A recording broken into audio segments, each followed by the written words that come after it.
네, 반갑습니다. 오늘은 6번째 시간이고요. 전번 시간까지는 이제 불교 기초 교리와 수행의 이제 관계를 주로 설명을 했다면, 이제 그 교리적 배경에 의해서 이제 실제로 닦아야 되는 수행을 기본으로 이 참선 공부를 할 때는 설명을 해야 될 텐데, 오늘은 첫 번째 시간으로 부처님 당시에 했던 수행 방법과 또 우리가 현재 행하고 있는 그 대승불교라고 얘기되는 우리의 수행 방법의 차이를 오늘 먼저 설명을 하는 시간을 가져보겠습니다. 흔히 우리가 그 남방불교 또는 북방불교 또는 소승불교, 대승불교 이런 말을 쓰거든요. 소승불교라고 하는 말은 이제 사실은 그 대승불교 입장에서 봤을 때 소승불교라고 불리는 거예요. 그쪽 사람들은 자기들을 소승불교라고 하지는 않죠. 그래서 어찌 보면 그 소승이라는 말은 작은 수레라는 뜻이고, 대승불교라는 거는 이제 큰 수레라는 뜻이거든요. 작은 수레라는 건 사람이 몇 명 못 타지만 큰 수레는 여러 명이 탈 수 있듯이, 이 대승불교의 특징은 중생을 구제하는 어떤 보살의 이타행, 이것이 가장 중요한 사명이 되는 불교가 이 대승불교고, 소승불교는 중생의 깨달음은 외면한 채 자신의 깨달음을 추구해가는 사람들을 이제 소승불교라고 불렸어요.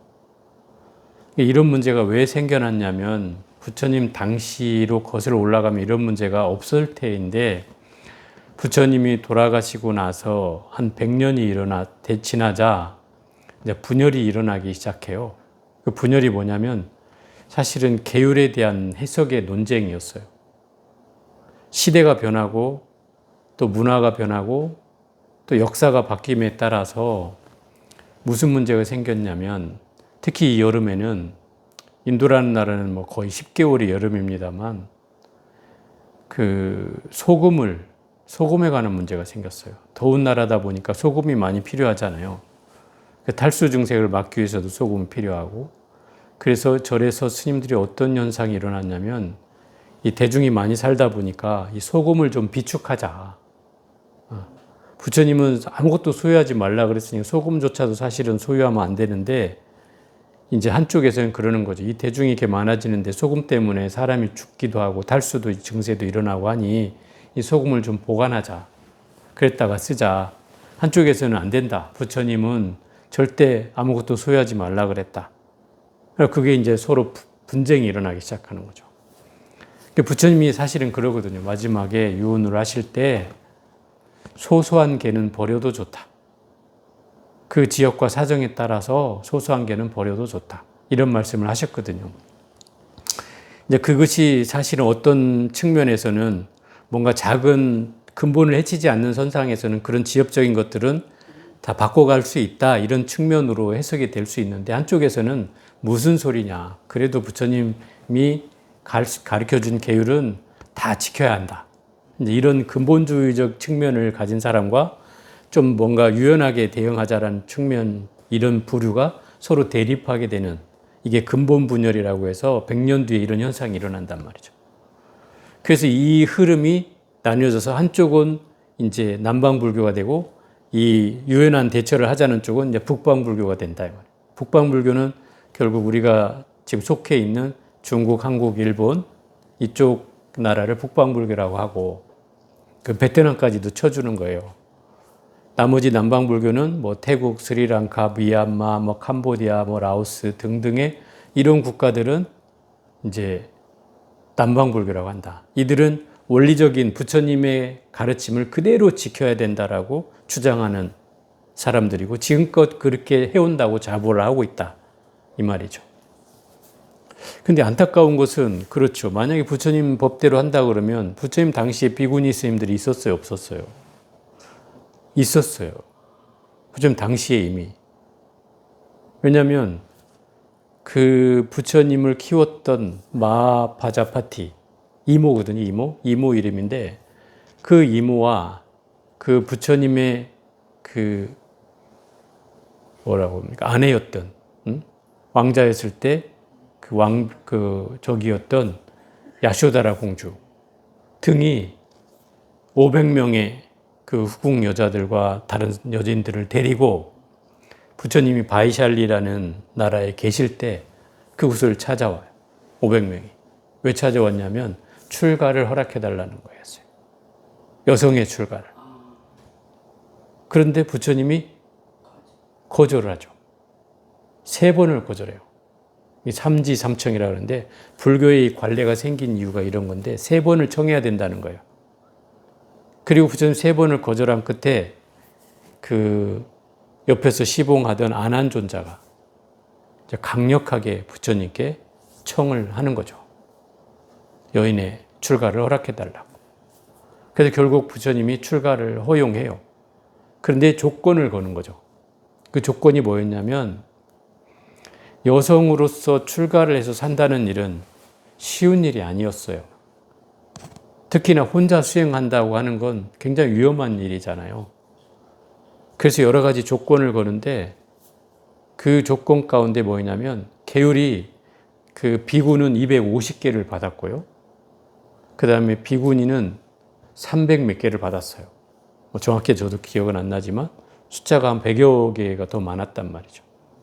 그 많은 이유가 뭐였냐면 그런 거였어요.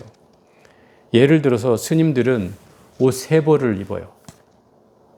인도에서 3벌이어서 삼위일발이라고 하는 거예요. 3벌은 뭐냐면 안에 속옷, 속바지, 그 다음에 겉에 옷, 그 다음에 가사예요. 그게 3위였어요. 더운 나라다 보니까 당연히 옷을 막 여러 겹을 입을 수가 없잖아요. 심지어 지금 인도나 태국이나 이런 데 가면은 그냥 가사를 그 맨몸 위에다가 가사를 걸치잖아요. 그럼 팬티는 안 입겠어요? 팬티는 입는단 말이에요.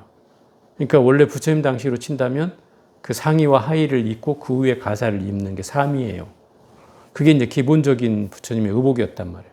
근데 만약에 여성이 그렇게 입었을 경우에는 문제는 이제 정진한다고 앉아 있다가 갑자기 벌레가 들어올 수도 있고 여러 가지로 이제 그런 위험들이 있잖아요. 노출이 되다 보니까. 그래서 부처님이 그런 이제 법을 더 제정을 하게 되는 거죠. 비구니로서, 여자로서 출가를 했을 때 이러이러한 장애들이 있으니 그런 것들을 이렇게 제어하기 위한 이제 계율들이 더 늘어나게 되는 거죠. 그리고 혼자 수행하면 당연히 또 남자들이 혼자 사용하면 큰 문제가 없을 것 같은데 여성이 혼자 할 때는 문제가 생길 수 있잖아요. 또 더군다나 뭐 집이 아니고 그때 당시에는 나무 밑에서 막 정진하고 했단 말이에요. 나무 밑에서 그냥 절이라는 게 없는 곳에서는 그냥 부처님도 나무 밑에서 그냥 정진을 했어요. 그러니까 그런 상황이었기 때문에 여성의 출가는 어쨌든 또 그 당시의 어떤 시대적인 상황으로 보더라도 쉽지 않은 일이었죠. 그냥 굉장히 보수적인 집단이었단 말이에요. 그때 당시에 이 카스트라고 하는 제도가 있었어요. 그래서 뭐 브라만 종교 계급과 또 귀족 계급 크샤트리아, 또 상인 계급 바이샤, 천민 계급 수드라라고 하는 이런 사성 계급이 지금도 역시 인도에 남아있을 정도니까 얼마나 뿌리 깊은 역사가 있었어요. 그러니 여성은 그때 당시에 소위 말하면 그 몸을 다 드러내지도 못하고 다녀야 됐고, 그래서 막 살이라고 해서 뭐 두르고 다니잖아요. 뭐 좀 그 이슬람에는 뒤르는 거하고는 좀 다르나요. 인도는 이렇게 뭐 완전히 가리진 않아요. 가사처럼 이렇게 둘러요. 여인들도. 뭐 배는 드러내더라고, 또 여인들은. 근데 그 아가씨들은 또 안 드러내고 아줌마만 드러내요. 또 그런 특징이 있어요. 어쨌든 그런 곳에서 이 계율의 제정은 필수 불가이라는 요소가 있을 수도 있어요. 어쨌든 그래서 여성의 출가를 허용하게 되는데 결국은 그런 흐름에 의해서 남방은 지금도 여성의 출가가 허용은 되지만 문제는 비구니는 없다. 그 말은 무슨 얘기냐면 우리나라에는 비구니 있어요, 없어요? 비구니 있으면 있죠. 근데 저 남방에는 여성의 출가를 허용하는 대신에 비군이 전 단계까지만 허용을 해요. 그걸 이제 식차만한이계라고 표현하는데, 사민이에서 식차만한이계까지만 받고 비군이까지는 되지 못해요. 그러니까 비군이가 돼도, 여성의 출가가 돼도 이 식차만한이계까지만 할 수 있는 거죠. 그렇게 해놨어요. 그러니까 여성의 출가를 부처님 당시에처럼 허용은 했지만 약간은 정확하게 적용한 건 아니다, 이 말인 거죠. 그래서 그 사람들은 혼자 집전을 하거나 혼자 법문을 하거나 이런 걸 할 수가 없어요, 기본적으로. 그리고 그들은 당연히 비구를 모셔다가 뭐 법회를 봐야 하고 뭐 포살도 해야 하고 뭐 이렇게 해요. 부처님 당시 때도 그랬어요. 비구니 절에는 그 비구 스님 장로들이 가서, 장로라는 거 이제 부처님이 인가해 준 10대 제자나 또는 그 아라한이 되었던, 점들에도 그런 아라한이 된 사람을 다 장로라고 불렀어요. 그러니까 그런 분들이 가서 비구니 절에는 포살을 해주고 부처님 대신으로 법회도 봐주고 이렇게 했었단 말이에요, 부처님 당시에도. 제가 뭐 이런 말씀을 드렸냐면, 이렇게 좀 변한 그 계율의 차이가 있다는 뜻을 말씀드리는 거고, 그런 차이로 인해서 이제 또 하나의 문제가 뭐냐면, 이제 공양에 관한 문제였는데, 예를 들어서 뭐 시간이 먼 곳이 있었단 말이에요. 보통 그 성 바깥에 절이 있게 돼 있거든요. 보통은 인도에도 성 바깥에, 그러면 숲속, 언덕, 정확한 장소가 대충 이런 장소예요. 그러다 보니까 처음에는 뭐 성이 크지 않아서 뭐 성에서 떨어졌다 해도 뭐 한 1km 내외 뭐 이렇게 해서 걸어서 가면은 뭐 크게 오랜 시간이 걸리지 않는데, 문제는 이 성이 이제 비대해지고 도시가 번성하고 커지다 보니까 스님들이 이제 더 밀려가지고 저 외곽으로 이제 벗어나게 된단 말이죠. 그래서 거기서부터 아침에 탁발을 나와가지고 저작거리 안에 들어오는데 막 2시간 이상이 걸렸다, 이 말이에요. 그래갖고 이제 탁발을 다 하고 돌아왔더니 점심시간이 지났어. 그럼 어떻게 해야 되느냐, 이거.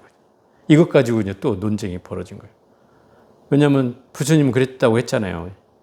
그 소소한 개들은 지역과 사정에 따라서 변해도 된다. 소소하게 버려도 된다. 이렇게 말씀을 하셨는데, 그거를 한쪽에서는 절대로 12시를 넘으면 안 된다 주장을, 한쪽에서는 야, 그래도 한마디 정도는 우리가 유예를 하자. 이 한마디가, 그림자 한마디가 30분이에요. 그림자 한마디가. 그것까지는 허용을 하자. 왜냐하면 이런 문제가 생긴 거죠. 너무 멀어가지고 갔다 오고 나니 점심시간이 지났어요. 그럼 먹지 말아야 되느냐. 이제 이런 문제가 논쟁이 생기니까 한쪽에 유연하게 하자는 쪽은 30분을 허용하자는 쪽이고, 한쪽에서는 절대로 안 된다. 이제 이런 상황으로 해서 이 소위 말하면 대중부와 그 상자부라고 표현하는데, 이 소승불교 계통을 상자부라 하고 대승불교 계통을 대중부라고 하는데, 이게 이제 둘이 나눠지게 되는 거죠. 그래서 계율이 새로 제정이 되고 부처님 당시의 계율을 조금 유연하게 이쪽엔 풀어가고 이쪽엔 그대로 지키자는 쪽으로 이제 가게 되는 거죠. 그래서 근본주의와 이제 대중부로 나눠지게 되고, 이게 이제 나중에는 그 소승불교와 대승불교로 발전하게 되는 거죠.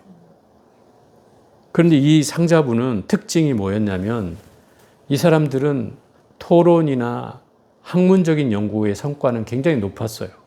그런데 더 많은 투자를 했고 많은 열의를 가지고 그런 쪽으로 발전을 해온 게 있고, 그 당시에 논서들이나 책들이 많이 있는데, 문제는 신도들을 외면했어요. 대중들을. 부처님 당시로 생각해 보면 이건 있을 수 없는 일인데, 이게 변해가는 거죠. 부처님의 원리를 따르자고 하면서 결국 부처님이 중생제도를 부르짖은 것은 이건 뒷전의 일이 돼버리고, 오로지 자기의 깨달음만을 위해서 투자하는, 자기의 깨달음만을 위해서 공부하는, 그래서 대중들을 결코 이렇게 제외하고 자기들만을 수행해가는 이런 흐름이, 이거를 이제 자리적 불교라고 표현하거든요. 자기만 이로운 불교로 갔단 말이죠. 근데 불교의 이상은 사실은 자리 이타란 말이에요. 불교의 이상은. 자리 이타라는 건 뭐예요? 나도 이롭지만 다른 사람도 이루어야 되는 게, 그게 보살의 인간상이란 말이에요. 그래서 이 대중부의 운동의 시작은 바로 이 상자부를 비판하면서 일어나게 된 거예요. 자기들만 수행하니까 그러면 이 제가자들은 뭐냐 대체. 우리는 어떻게 하고 살아야 되냐. 제가자들 중심으로 해서 이 마치 부처님의 가르침으로 돌아가자. 제대로 된 가르침으로 돌아가자. 그래서 중생을 제도하는 것이 이 보살의 사명인 것처럼 불교의 사명은 중생을 제도하는 데 있다. 그러면 나 혼자만 잘 되게 하는 게 아니라 여러 사람과 같이 더불어 잘 돼야 된다. 이런 가르침으로 이제 사상적 발전을 이룬 게 바로 대중부가 됐고 그게 대승불교로 발전한 거죠. 그러니까 이 대승불교와 소승불교는 이런 차이가 있는 거죠. 자리적인 특성과 이건 이타적 특성을 함께 가지고 있는 불교의 양면을 다 가지고 있는 상태로 발전해 온 거죠. 그래서 결국은 이 수행의 핵심이 뭐였냐면 이 부처님이 말씀하신 수행의 핵심은 바로 개정의 사막에 있어요. 계율이라는 것은 우리가 지켜야 된다라고 하는 뭐 5개 또는 10개를 잘 지키는 것을 이제 계율이라고 표현하는데 그 계율이 왜 정해졌을까 생각해 보면 우리가 수행을 해가는 수행자로서 지켜야 되는 기본적인 도덕률, 지켜야 되는 도덕관념이라는 게 필요한데 그것이 바로 계율이었어요.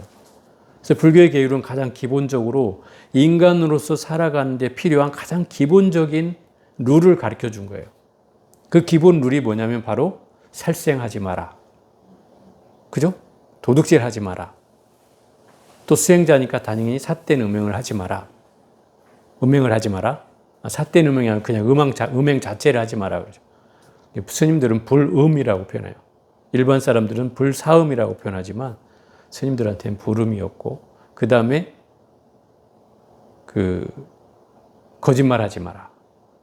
그리고 술을 먹지 마라. 이게 다 5개였어요. 기본적으로 처음 제가자에게 주는 계율이 이 5개의 계율이었어요. 여기서 이제 더 크게 확대되는 게 10선계라고 해서 10가지 계율이 만들어지고 이것도 제가자에게 이제 10선계를 주기도 해요. 이 10선계는 뭐냐면 살생하지 마라, 도둑질하지 마라, 사음하지 마라, 거짓말하지 마라. 거짓말 중에서 4가지가 생겨나죠. 꾸며 말하지 마라, 이간질하지 마라, 험한 말하지 마라. 그 다음에 탐내지 마라, 성내지 마라, 어리석지 마라. 이게 이제 10선업이라는 10가지 업이에요. 이 10가지 업이 기본적으로 제가자에게 5개나 또는 10개를 주게 된 거예요. 그럼 5개, 10개의 기본 정신은 뭐겠어요? 결국 인간성의 회복이죠. 인간으로서 살아가면서 가장 중요한 윤리 도덕의 기본을 지켜라고 하는 거예요. 그게 수행자의 기본이 된다는 거죠. 수행을 하려면 이 계율을 최소한 지켜야만이 수행으로 나아갈 수 있다 이런 거예요. 다만 이건 제가자의 계율이고 저희들은 처음에 출가했을 때 10개를 받았고 3위 때는 10개를 받고 그다음 비구 때는 250개를 받아요. 250개. 저 다 외우지도 못하는데 하여튼 250개를 받아요. 이제 너무 세세하죠. 막 세세하게 해놨죠. 근데 어찌 됐든 그게 그 계율이 많아지는 이유는 결국 수행을 하는데 필요한 기본적으로 전제돼야 할 조건들이에요. 수행자는 이런 전제 조건이 있어야 수행을 해갈 수 있다는 거였죠. 그렇기 때문에 이 계율은 뭐 무시해도 되는 어떤 상황이 아니고 반드시 지켜야만 되는 상황이죠. 그런데 문제는 이게 대승불교에서 개를 바라보는 그 관념과 이런 그 남방불교 또는 근본불교에서 바라보는 이 계율의 관념이 좀 달라요. 아까 제가 말했던 이 상자부 계통의 불교는 계율을 그냥 원칙적으로 지켜야 된다는 입장이죠. 부처님 말씀을 그대로 지켜야 된다는 입장이고 이 대승불교에 오면은 심지계라고 표현해요. 심지계, 마음심의 땅지자, 마음을 바탕으로 한 계율을 지켜야 된다. 이 말인 거예요. 그럼 무슨 말이냐면 결국 형식에 형식에 걸리지 말고 마음으로 일으켜지는 것까지도 죄로 삼아야 된다. 이렇게 표현한 거죠. 그러니까 어찌 보면 굉장히 유연하기도 하지만 한편으로는 부처님의 말씀을 정신까지 담는 내용이기도 한 거죠. 예를 들어서 내가 겉으로 사함을 하지 않는다 해도 마음으로 사함을 일으켰다면 그건 사함이 될 수 있다는 뜻인 거예요. 그죠? 대승불교권은 이렇게 얘기한 거다. 마음으로 죄를 짓는다면 그것도 또한 죄라고 할 수 있다. 그러니까 결국 마음 바탕까지 깨끗해야 된다. 이게 계율의 전제 조건이다. 이 대승불교에는 이렇게 얘기하는 거죠. 그리고 또 하나는 형상에 너무 걸리지 마라. 이런 것도 포함되어 있는 거예요. 만약에 지금 남방에서 하는 흐름처럼 아무것도 소유하지 말라니까 어떻게 하냐면 돈을 자기가 가지고 있지 않아요. 돈을 가지고 있는 사람이 따로 있어. 마치 집사처럼 내 돈을 관리해 주는 사람이 있어. 신도들이 갖다 주면 그 돈을 안 받는 게 아니라 무소유물 안 받아야 되잖아요. 받긴 받아. 그래가지고 그 집사 같은 사람한테 관리를 하게 한단 말이에요. 그럼 자기는 소유만 안 한다 뿐이지 결국 누군가는 소유하고 있는 거잖아요. 그러니까 자기는 소유 안 한다고 큰 소리 치지만 정작은 소유하는 거잖아요. 그러니 이런 문제가 생기는 거죠. 근데 이 대승불교에서는 뭐라고 하냐면 소유하지 않는 것이 무소유가 아니라 소유하되 소유에 대한 집착을 하지 않는 것이다. 이렇게 얘기한단 말이에요. 이해가 되죠? 아무것도 안 가질 수는 없잖아요. 살아가면서. 저도 다 있단 말이에요. 소유물이. 그러면 그 소유물들을 만약에 갖지 말아야 된다면 생활 자체가 곤란해지는 거죠. 어디도 갈 수도 없고. 그래서 저 남방 스님들은 갈 때 돈 내준 사람이 따라가요.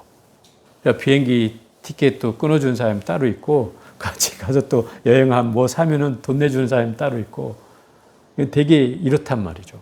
그러니까 얼마나 이게 우스꽝스러운 일이에요. 그러니까 이제 이런 게 대승불교 오면 이제 바뀌는 거죠. 소유하되 집착하지 않는 것. 그게 무소유의 정신이다. 기본적으로 그렇잖아요. 왜냐하면 소유하지 않을 수 없는 상황이 되니까. 그러니까 지금 절에는 뭐 김장도 담고 뭐 다 하잖아요. 그죠? 이거 저장을 하는 거죠. 그럼 그 얘기는 무슨 얘기냐면 필요한 것은 반드시 하되 그걸 가지고 사리사욕을 채우지 않는 것. 그런 쪽으로 나아가는 거죠. 소유하되 집착하지 않는 것. 이게 대승불교권에서 말하는 핵심이에요. 그래서 계율이라는 건 그런 근간하에서 좀 더 다르게 유연하게 발전해 온 거죠.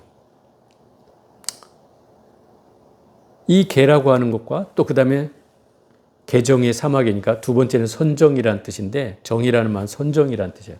선정은 참선 수행을 하는 그 선정을 말하는 거고 선정은 이 선나라고 하는 불교 당시의 용어를 선이란 말을 따오고 정이란 말은 그 뜻을 갖다 붙인 말이에요. 선정이란 말은 사실 선 등표하고 정인 거죠. 같은 말이라 이 말이에요. 선이란 말이나 정이라는 말은 같은 말이에요. 선이라는 건 그 선나에서 왔다는 뜻이고 그 선나라는 것은 고요해지다는 뜻이고 정은 여기 고요할 정이 아니고 딱 묶어놓는다는 뜻이에요. 정해놓는다. 이렇게. 뭘 묶어놓냐면 생각을 어디 못 도망간 게 딱 묶어놓는 게 정이라는 뜻이에요.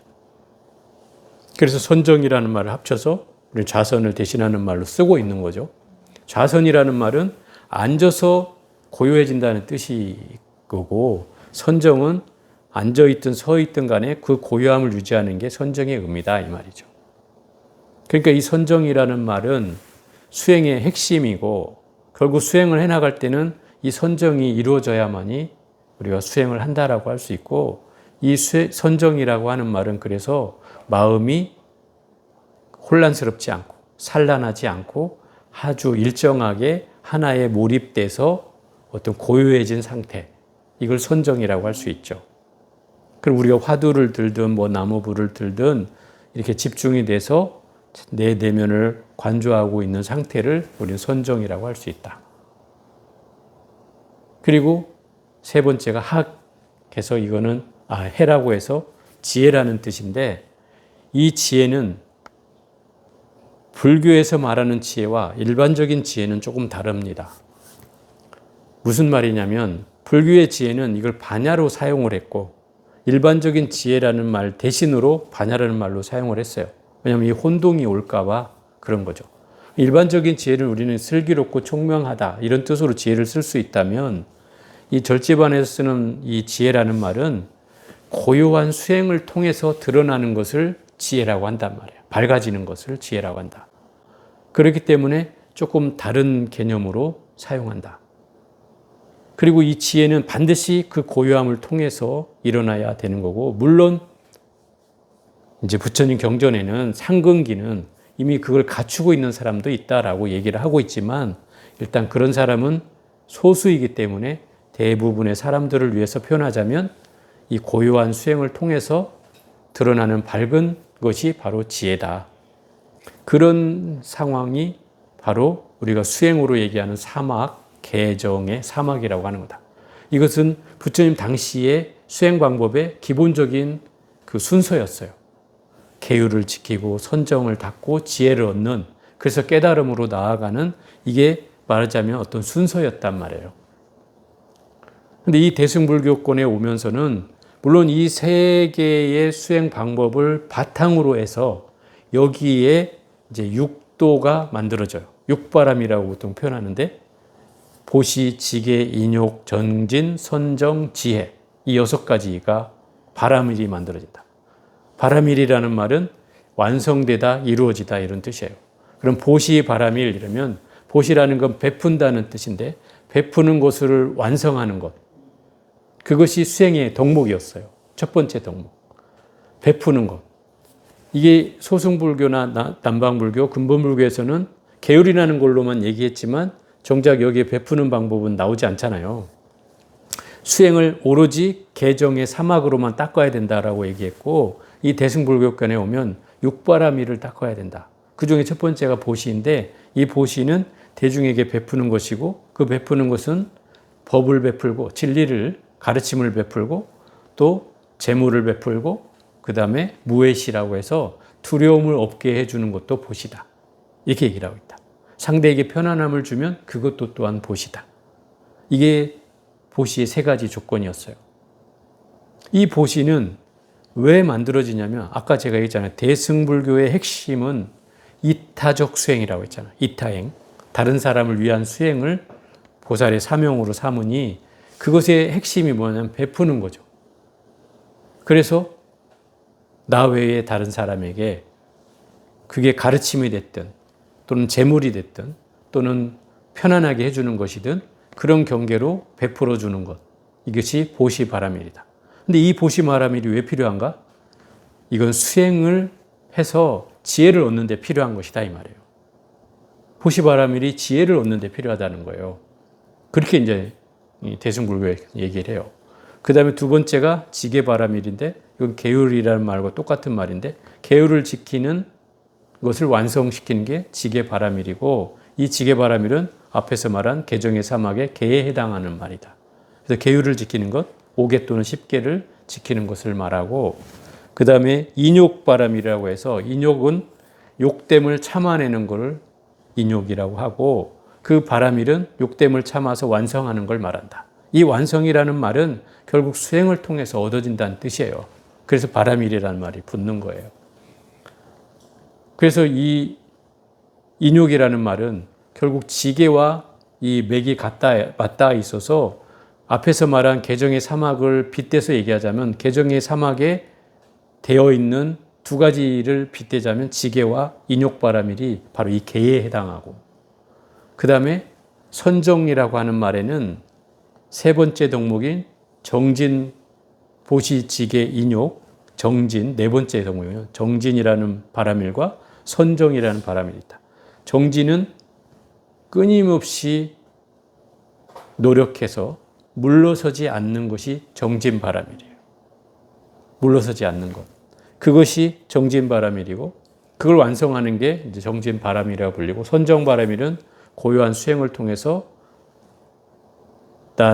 나에게 일어나는 모든 혼란스러운 마음과 산란스러운 경계를 고요하게 가라앉히는 수행이 선정바라밀이다. 그 2가지를 합해서 앞에서 말한 선정에 해당하고, 마지막 6번째 덕목이 바로 지혜를 말하는 바냐바라밀인데, 이 바냐바라밀은 바로 아까 말한 것처럼 고요한 수행을 통해서 일어나는 밝은 지혜, 그것이 바로 바냐바라밀이다. 그걸 완성하는 것이 바냐바라밀이다. 그래서 이 3번째 덕목인 해에 해당하는 대목이 바로 이 바냐바라밀과 보시바라밀을 바로 이 해에 해당한다. 그러면 이 개정의 사막과 육바라밀이라는 건 결국 이 사막을 모티브로 해서 육바라밀이 만들어졌다. 이렇게 생각할 수 있는 거죠. 물론 육바라밀이 부처님 경전에 나오지 않는 건 아닌데 결국 이것을 더 강조한 입장이 이 대승불교고 소승불교는 이 세 가지만 해도 된다라고 여기는 그런 상황으로 존재하기 때문에 수행의 차이를 말한다면 결국 이 두 개의 개념으로 설명할 수 있다. 이런 거죠. 그래서 이 개정의 사막은 결국 아까도 말한 것처럼 다른 사람을 위하는 수행보다는 자기 스스로를 이롭게 하는 수행으로서 자리적 수행의 개념을 중요시 여기고 다른 사람의 수행을 별로 좋아하지 않는 다른 사람을 깨달으면 무관심해지는 이런 자리적 수행에 치우쳤다고 해서 이걸 이제 소승불교라고 하는 것이고 이 대승불교는 결국 나만의 깨달음뿐만 아니라 자리 이타 다른 사람의 수행까지도 같이 깨달음을 얻게 해줘야 된다는 것이 바로 육바라밀이 만들어진 배경이다 이 말이죠. 그래서 대중에게 가르침을 끊임없이 베풀 것을 이 대승불교에서는 그래서 강조하고 있다. 그래서 대승불교의 경전의 핵심이 뭐냐면 주로 우리가 배웠던 경전들이에요. 금강경, 반야부 계통의 경전, 반야신경도 포함되어 있고, 그 다음에 법화경 또는 원각경 또는 지금 하고 있는 화엄경 이런 것들이 다 대승불교 경전이죠. 이 대승불교의 경전의 특징은 뭐예요? 수지, 독성, 내지 서사, 위타, 인설. 이게 금강경에 나오는 얘기잖아요. 무슨 얘기냐면 이 경전을 잘 수지해서 수지는 잘 받아지녀서 잘 이해하라는 뜻이고 그리고 독성, 잘 읽고 외워서 내지 서사, 그리고 베껴 쓰고 그리고 위타인설, 다른 사람을 위해서 한 구절의 개송이라도 전해줄 수 있다면 그 공덕이 수미산에 한량없는 보배가 쌓여있는 그 보배산보다도 공덕이 더 수승하다. 그죠? 이게 대승불교에서는 공통적으로 말해지는 내용들이에요.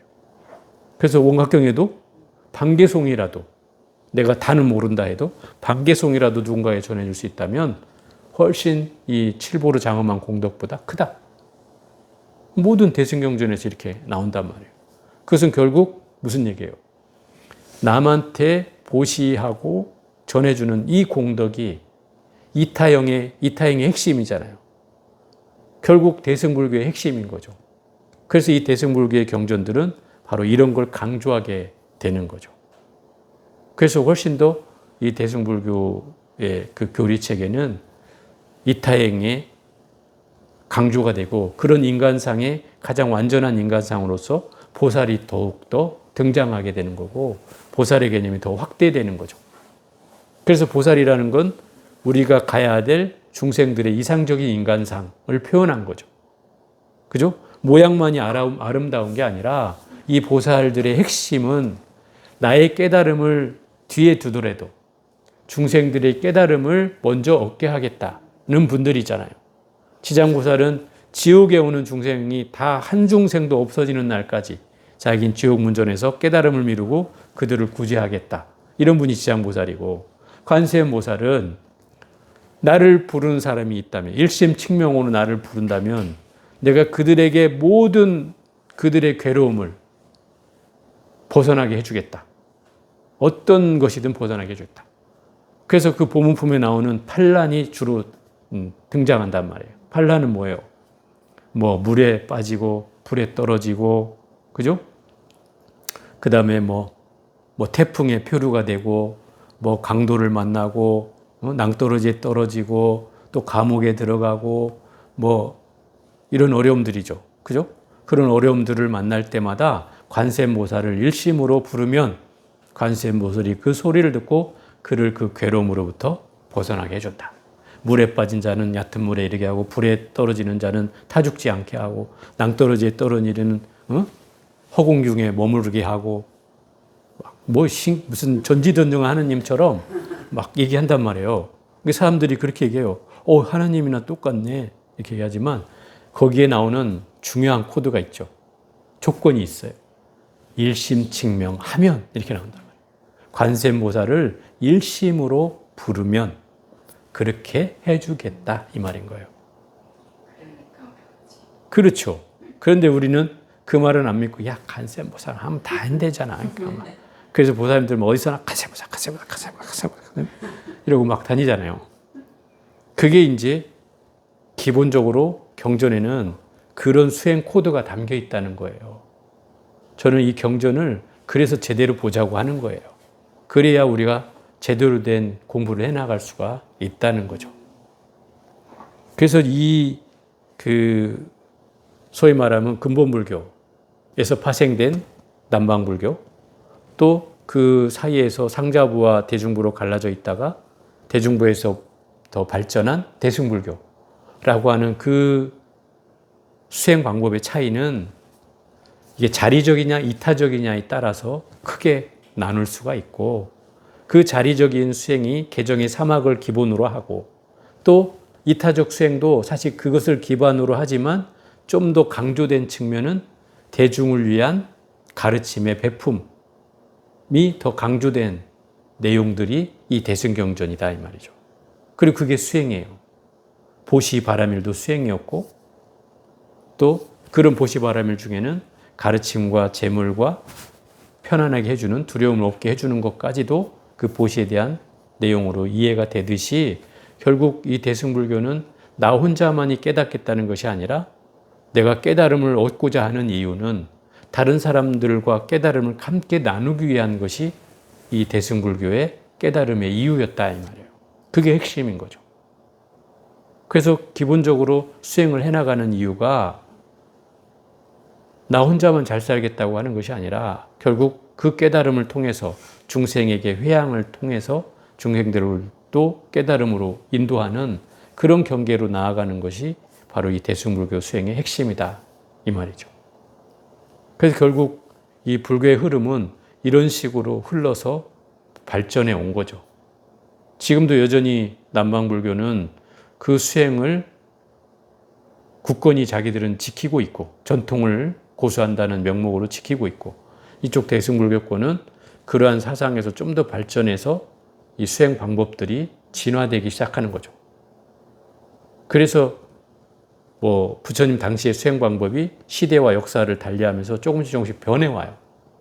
그 가나선이라는 것도 만들어지고, 또 저 남방불교는 부처님 당시의 수행 방법을 자기들은 유지하고 있다고 하지만 지금은 수행 방법이 조금씩 달라요. 나라마다. 이제 그것은 이제 그 비파사나라고 불리는 수행에 이제 조금씩 차이가 있어요. 나라마다. 그것은 제가 다음 시간쯤에 더 설명을 하기로 하고, 일단 이런 수행 방법의 차이들이 두 곳으로 나뉘어진 채 발전해 왔다 이 말인 거죠. 그럼 어느 것이 불교냐 아니냐를 따질 문제는 아니다. 왜냐하면 서로에게 다 좋은 점 나쁜 점이 있게 마련이고, 우리 입장에서는 당연히 우리가 더 좋다라고 하겠지만 저들의 입장에서는 또 자기의 종교가 훨씬 더 부처님의 정통에 가깝다고 주장한다.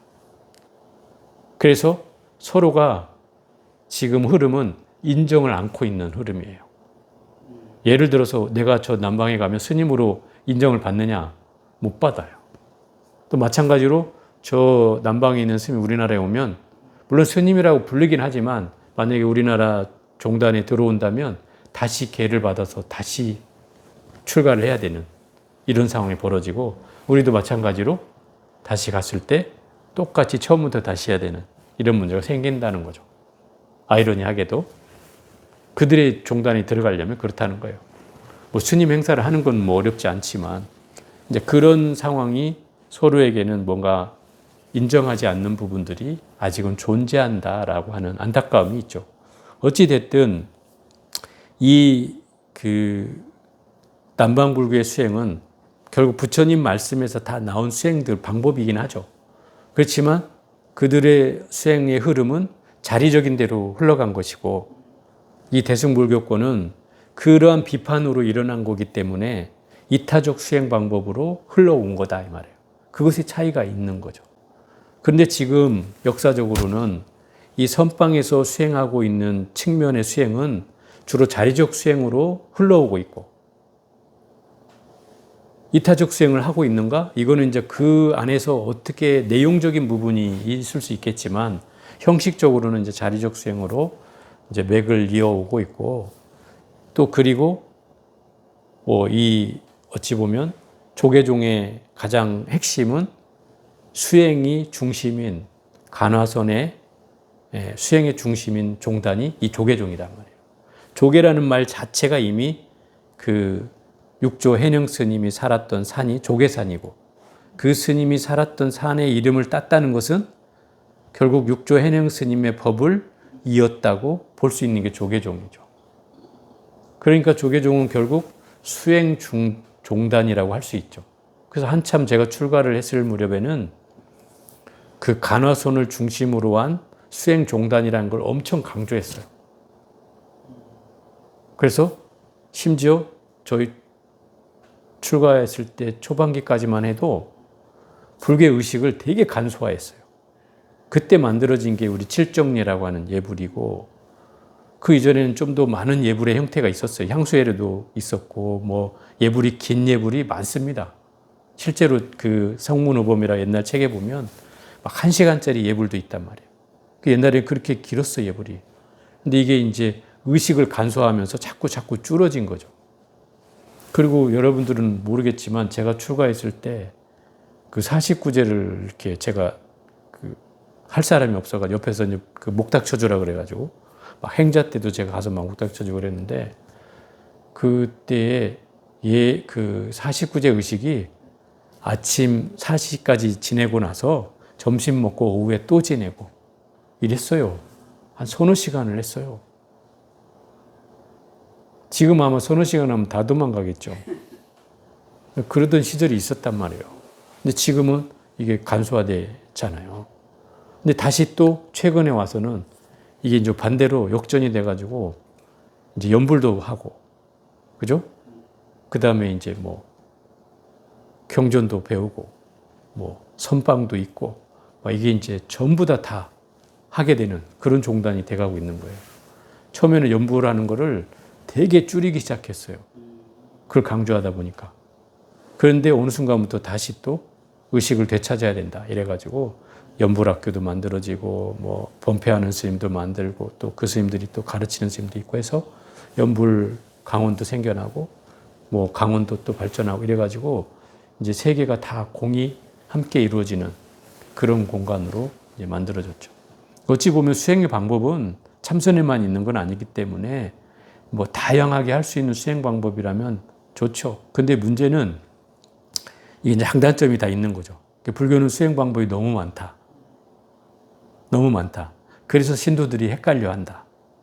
참선이 제1이라. 물론 참선이 좋은 건 분명하지만 그 참선이 좋게 하기 위해서는 전제 조건이 많아요. 왜냐하면 참선만 해가지고는 뭐 어떤 그 소위 말하면 재미를 보기가 쉽지 않아요. 그래서 우리 같은 이런 과정이 필요한 거예요. 그런 과정이 없이는 딱 참선만 해갖고 재미를 보는 경우는 제가 볼 때는 드물어요. 스님도 마찬가지고 일반 제가자도 마찬가지고. 그래서 저는 이제 이런 기본적인 우리가 하고 있는 일일 수행들을 시키는 이유가 이 참선을 정말 잘해보고자 하는 마음으로 시키는 거기 때문에 그런 경계로 여러분도 더 열심히 해주셨으면 좋겠습니다. 자, 오늘은 여기까지 해볼게요.